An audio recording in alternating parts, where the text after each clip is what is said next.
ሄሎ፣ ሐይቁ ዳር ደርሻለሁ እኮ። የት አለ?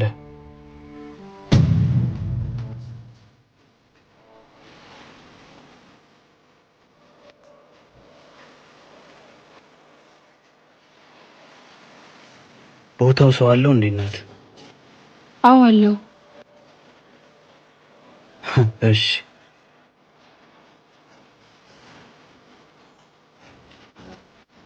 ሰው አለው ማለት እኮ ተቀመጥ ማለት አይደለም።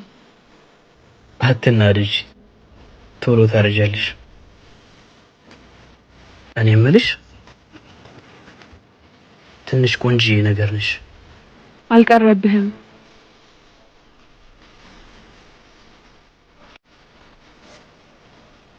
ለማንኛውም ይፋ እባላለሁ።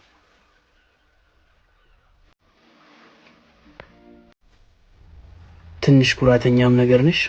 ሆ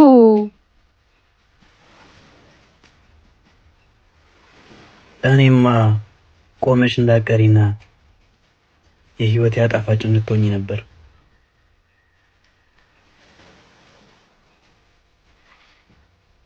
ያው የመጀመሪያ ሙከራ አልተሳካም። በይቻው ምን አይነቱ ነው? ስራ ፈት ኤፋ፣ ይህን ተራራ ልብ ሜዳ ማረግ ካቃተማ ሞታል።